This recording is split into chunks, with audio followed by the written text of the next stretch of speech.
Le temps de l'info se poursuit. En fait, pour tout vous dire, ça se continuait franchement pendant la pause.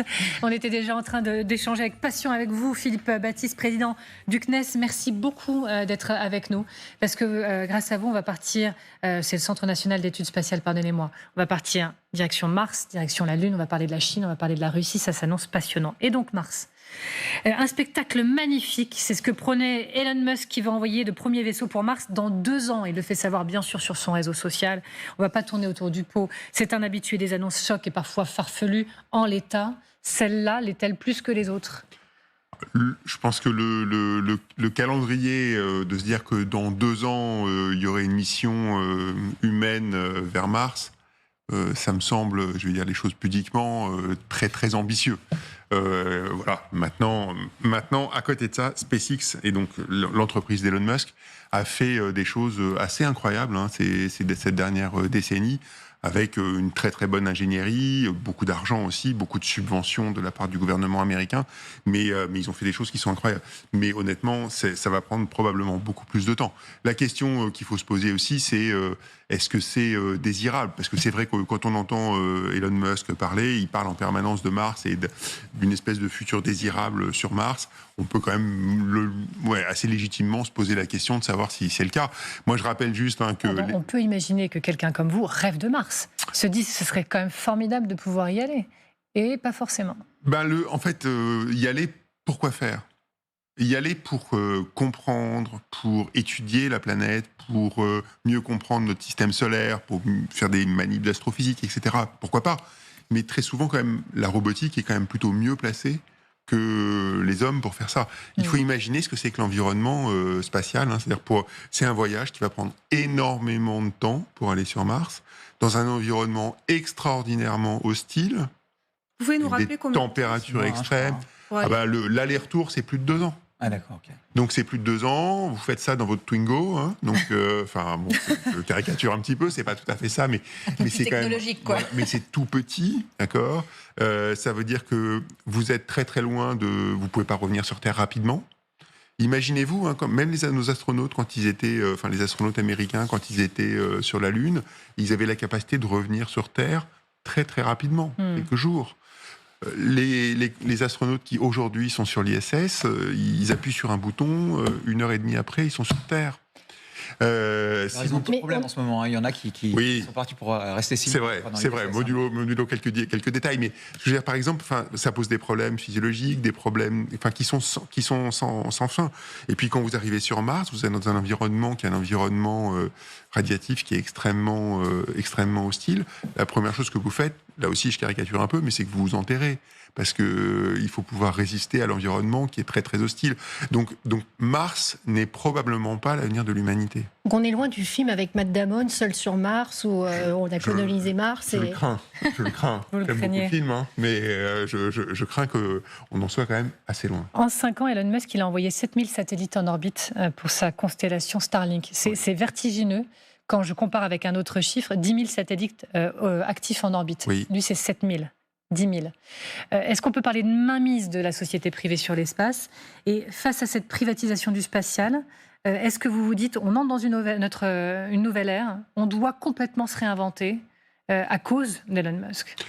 Alors, peut-être, déjà, pour expliquer, le Starlink, c'est quoi, cette constellation dont vous parlez ? C'est une constellation en orbite basse, donc ça veut dire qui est tout près de la Terre, non pas en orbite géostationnaire comme les satellites qu'on a envoyés traditionnellement pour faire des télécommunications. Satellites géostationnaires, ils sont à 36 000 km. L'orbite basse, elle est à quelques centaines de kilomètres. Et donc, ça permet de faire quoi ? Comme vous êtes tout près de la Terre, vous avez des temps de communication, le signal, les échanges entre votre téléphone et le satellite, ils sont très très courts, très rapides. Et donc ça permet de ne pas avoir de délai de latence, donc vous avez vous êtes en temps réel en fait, donc c'est un outil très intéressant. Par contre, le problème, c'est comme vos satellites, ils tournent, c'est vraiment de la physique de base, ils tournent très très vite autour de la Terre quand ils sont en orbite basse, vous êtes obligé d'en avoir plein pour être sûr qu'à tout moment, au-dessus de vous, vous en avez un qui est disponible pour communiquer avec lui. C'est pour ça qu'il y en a énormément. C'est des petits satellites, beaucoup plus petits que les gros satellites géostationnaires qu'on envoyait avant, mais il y a un effet de masse. Et effectivement, ça pose un problème. Ça pose des problèmes de pollution pour les astronomes, par exemple, parce que quand ils regardent le ciel aujourd'hui, la première chose qu'ils voient, c'est des constellations de satellites qui se promènent. Et puis, ça pose des problèmes aussi de gestion simplement du trafic, parce qu'il commence c'est encombré. Alors, cet encombrement, faut pas s'imaginer que c'est la place de la Concorde. Hein. Je veux dire, il y a beaucoup de satellites, beaucoup plus qu'avant. Il y a encore beaucoup d'espace, mais par contre, il faut gérer les collisions possibles, les évitements, et puis il faut gérer les déchets après. Donc, ça pose des difficultés intrinsèques, et il faut réguler tout ça. Et nous, le message, c'est de dire, en gros, pour venir à votre question, c'est que cette entreprise, les entreprises privées de spatial, c'est très bien. Les initiatives, c'est très très bien. Mais on a besoin d'une forme de régulation. C'est absolument indispensable. Et je pense que pour le cas de Musk, comme pour tout le monde. Mais ça, c'est la manière un peu soft de le dire, parce que en fait, vous avez eu des propos il y a quelque temps qui étaient beaucoup plus rugueux que ça. On va tous crever. C'est ce que vous avez dit dans un séminaire, en parlant des perspectives spatiales. Vous, le président du CNES, vous avez tiré cette sonnette d'alarme sur l'industrie spatiale française et européenne par rapport à ce SpaceX qui est en train de prendre vraiment la main sur la situation. Alors, on va tous crever. Vous avez raison, c'est que dans le domaine des télécommunications, qui est un des domaines du spatial, par exemple, il faut effectivement qu'on réagisse et il faut effectivement qu'on se réinvente. On a une industrie spatiale européenne et française qui est vraiment de très grande qualité, je veux dire vraiment de très très grande qualité. Thales, Alenia Space, Airbus Defence and Space sont des grands champions, des grands satellitiers. Ils ont beaucoup misé, ils sont les champions des satellites géostationnaires. Il faut qu'on arrive à faire la révolution et à aussi reprendre des parts de marché sur cette orbite basse. C'est très bien parti parce qu'il y a eu une initiative du commissaire Breton et donc de la Commission européenne qui s'appelle Iris Square, qui va permettre justement de faire une constellation de satellites européennes similaire à celle d'Elon Musk, avec beaucoup moins de satellites parce qu'ils sont placés de manière un peu moins massive en orbite basse. Donc, et ça, c'est le moyen de reprendre pied dans ce marché. Et c'est vrai que j'avais tiré un peu violemment ce signal d'alarme parce que je voulais être sûr que l'industrie se mobilisait bien. Et je crois que ce message a été reçu. C'est la raison de votre présence aussi sur ce plateau. Pourquoi ? Parce que vous venez pour une raison. Vous venez pour communiquer. Vous venez parce que vous êtes inquiet. Vous venez parce que vous avez peur, parce que vous voulez qu'on vous entende. Je pense que d'abord je viens pour vous parler de spatial parce que le spatial est un beau sujet. Mais après, non, je suis pas inquiet parce que je pense que les industriels ont compris qu'il y avait un vrai enjeu autour de ces questions, pour répondre et pour se mobiliser autour de ces sujets-là. Je crois que la Commission européenne, je pense que le gouvernement, tout le monde est conscient de cet enjeu. C'est important le spatial. Pourquoi ? Parce que c'est des technologies pour préparer l'avenir, c'est de la croissance. Donc c'est important d'un point de vue industriel, c'est quand même 70 000 emplois en France, tous très très très qualifiés. Donc c'est quand même c'est quand même un vrai enjeu économique et de business. Et comme souvent, l'émission du privé sert d'aiguillon, c'est-à-dire que ce qui avant était plutôt du domaine de la recherche publique, etc. Quand vous voyez qu'il arrive à faire fonctionner son Starship, là, qui est la plus grosse fusée jamais construite, me semble-t-il, c'est des développements technologiques en accéléré. Donc c'est vrai qu'il peut potentiellement faire du mal il peut disrupter l'industrie européenne, mais il accélère aussi l'innovation. Absolument, et c'est de la très bonne ingénierie. Après, je voudrais un tout petit peu relativiser, parce que oui, évidemment, le poids du public est très très fort dans le spatial. Mais c'est vrai partout dans le monde. C'est vrai en France, c'est vrai en Europe. Et oui, parce qu'en fait, pourquoi ? Parce que c'est la défense et c'est la science et c'est des très gros, c'est des enjeux d'investissement qui sont très élevés. Mais c'est aussi très vrai aux États-Unis. Elon Musk, la société d'Elon Musk, ne vivrait pas aux États-Unis sans la NASA, sans surtout la défense. Ouais. Et donc, quelque part, il y a énormément de lancements qui sont faits aussi pour la défense aux États-Unis. Et ça nous ramène aussi, peut-être, je vais juste donner un chiffre, le budget spatial des États-Unis, grosso modo, c'est 70 milliards de dollars par an. Le budget du CNES en France, c'est à peu près 3 milliards, et à l'échelle, et c'est le plus gros en Europe. Et quand on consolide tout en Europe, on doit être autour de 16-17. Donc vous voyez, il y a aussi un écart dans l'ambition européenne et dans les budgets qui sont mis, qui explique aussi un certain nombre de choses. Et après, nos amis américains sont partis très très fort, effectivement, sur des startups, ce qu'on appelle le New Space. Et on y est aussi, on a soutenu énormément d'entreprises qu'on essaye d'initier justement pour développer un nouvel écosystème spatial. On repart dans l'espace ? Allez-y. Allez, on repart dans l'espace, parce qu'avant Mars, parlons de la Lune. Est-ce que d'ici quelques années, l'humanité pourra, et à travers divers projets, explorer la Lune en y habitant directement ? Alors ça, oui, autant vous m'avez entendu sur Mars, où j'étais peut-être plus réservé. Un peu réservé. La Lune, oui. Parce que la Lune, c'est loin, mais pas tant que ça. C'est quelques jours de voyage pour aller sur la Lune. Et effectivement, aujourd'hui, il y a le grand programme Artemis, un grand programme international qui est beaucoup mené par nos amis américains, mais dans lesquels on participe beaucoup. L'Europe est très présente sur un certain nombre de modules. On y va. Et la grande différence par rapport à l'époque d'Apollo, c'est qu'on y va pour y rester. Et ça, c'est quand même, fondamentalement, c'est un changement c'est quelque chose de complètement différent, de complètement nouveau. Et pourquoi on fait ça ? Parce qu'en fait, on se dit, si on va sur la Lune, et pour y rester, il faut être capable de trouver les moyens, d'utiliser les ressources localement, simplement pour pouvoir vivre, pour faire du carburant, pour utiliser de l'eau, pour faire plein de choses, et qui vont nous permettre, en fait, après, d'apprendre justement à se projeter plus loin. Donc cette étape est absolument indispensable si on veut réfléchir à l'exploration lointaine. Et puis c'est aussi un moyen, parce que quand même, c'est pas simplement le but de mettre des gens, aussi extraordinaires soient-ils, simplement d'envoyer des astronautes à tel ou tel endroit, c'est qu'aussi c'est le moyen de faire des laboratoires, de faire des manips scientifiques qu'on n'est pas capable de faire ailleurs. Pourquoi ? Parce qu'on est dans un environnement sur la Lune de faible gravité, quand on est sur la Station spatiale internationale avec presque aucune gravité. Et donc, c'est le moyen de faire des manips qu'on ne pourrait pas faire autrement sur Terre, parce que c'est un environnement incroyable. En tout cas, on fait beaucoup pour s'y préparer. Vous avez peut-être suivi le plan, je l'appelle comme ça, le plan Luna à Cologne. Si ce n'est pas le cas, regardez, une infrastructure inédite installée en Allemagne qui va permettre aux astronautes de s'entraîner à évoluer sur ce Graal, donc, de l'exploration spatiale qu'est la Lune. Ça permet quoi aux astronautes, ingénieurs, scientifiques, aux robots de s'entraîner, de gérer quoi c'est extrêmement nouveau. Le but du jeu, c'est d'avoir des modèles de terrain. Et puis, avec ces modèles de terrain, derrière, en fait, vous êtes capable de regarder comment vos véhicules vont évoluer, comment les astronautes, éventuellement, demain, vont évoluer.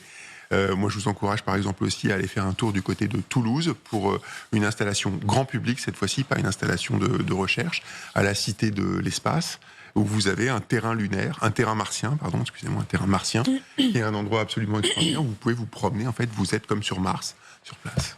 Alors, je pense que Guillaume Audat va y aller, parce que Guillaume Audat est passionné par ça. J'ai à la fois une question assez sérieuse sur l'enjeu que vous soulevez, une question lunaire. Là, je vais vous emprunter l'image, Amélie, puisqu'on en parlait tout à l'heure. La question sérieuse, c'est qu'au-delà de la stricte exploration scientifique, il y a aussi des ressources extraordinaires à exploiter. Et je crois que c'est l'enjeu d'une bataille qui est assez extraordinaire entre diverses nations, les États-Unis, la Chine, la Russie. Il y a des matières premières qui sont extrêmement précieuses sur la Lune. Oui. Oui, non. Si. Ça existe des appétits, quoi. Mais moi, en tout cas, il me semble que c'est évidemment une question qui pourrait arriver un jour. Il y a d'autres acteurs qui sont plus enthousiastes que moi sur le sujet. D'abord, c'est quelque chose que, je suis pas certain qu'on doive se jeter là-dessus et que c'est plutôt des environnements qu'on devrait essayer de préserver, premièrement. Et puis deuxièmement, quand bien même on voudrait le faire, oui, il y a des ressources, il y a un certain nombre de matériaux qui sont rares et qu'on peut trouver plus facilement là-bas. Mais le coût de ramener 1 gramme d'échantillon est prohibitif. Donc, je veux dire, c'est même avec une logique purement économique, en tout cas aujourd'hui et à mon avis pour quelques décennies, on n'y est pas encore. La Lune, c'est extrêmement géopolitique. Oui. Vous évoquez les différentes nations. On s'arrête sur la Chine pour commencer, parce qu'il n'y a pas que la Chine, on va parler de la Russie. La Chine, qui a récemment dévoilé encore des futurs plans de sa base lunaire et un calendrier de construction pour sa base. Elle veut concurrencer très clairement les États-Unis et la NASA. Et, sauf erreur de ma part, n'est-ce pas vous qui parlez d'un contexte géopolitique type guerre froide à ce niveau-là ? Alors, la Chine est devenue, en quelques décennies, une grande puissance spatiale.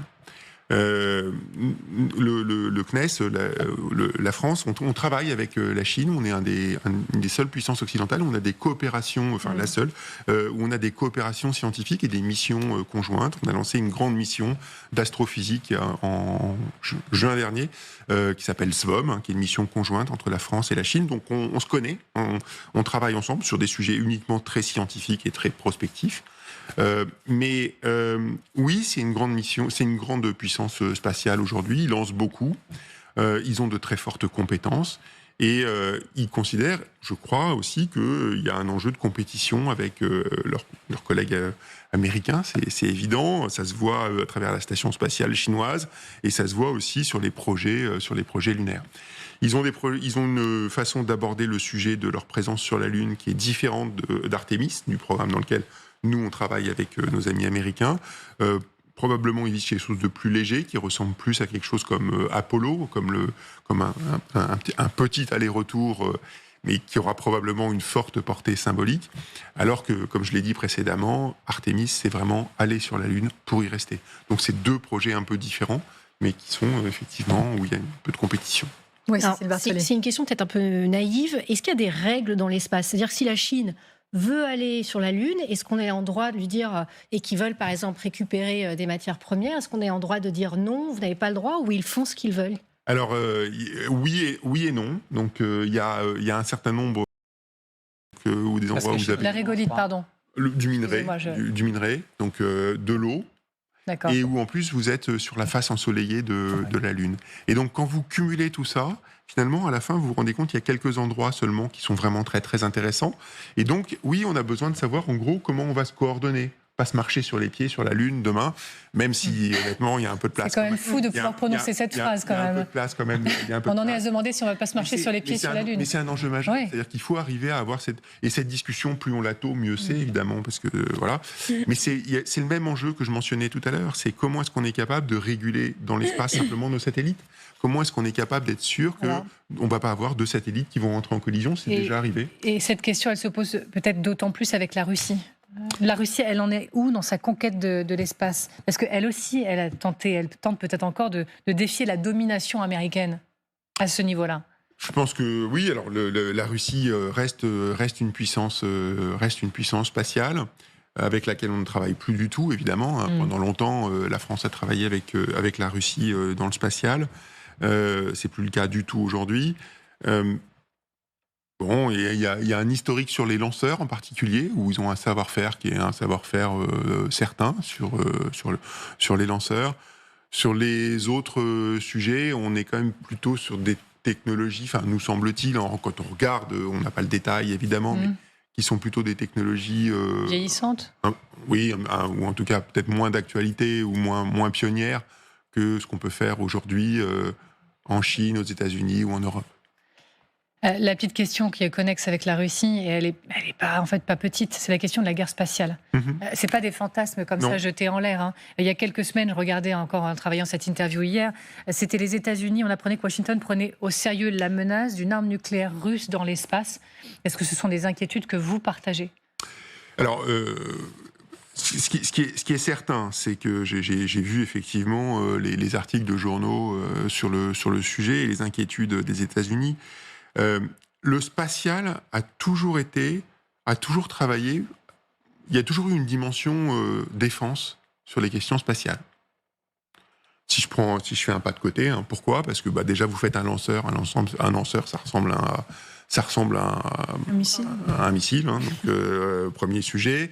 Vous faites des satellites d'observation de la Terre, ça sert à observer la Terre pour plein d'applications civiles, mais ça sert aussi évidemment pour la défense. Vous voulez communiquer de manière sécurisée entre différentes puissances alliées, vous passez par le spatial. Vous voulez avoir de l'observation électromagnétique, c'est aussi un enjeu. Et ça nos différents assets, nos différents satellites. Donc c'est fondamental. Philippe Baptiste, président du CNES, je vous remercie. Merci d'avoir été avec nous pour parler de l'espace, partir vers la Lune, Mars, mais des enjeux extrêmement sérieux, on en sourit, mais il se joue des choses très fortes là-bas. Donc merci d'avoir été avec nous.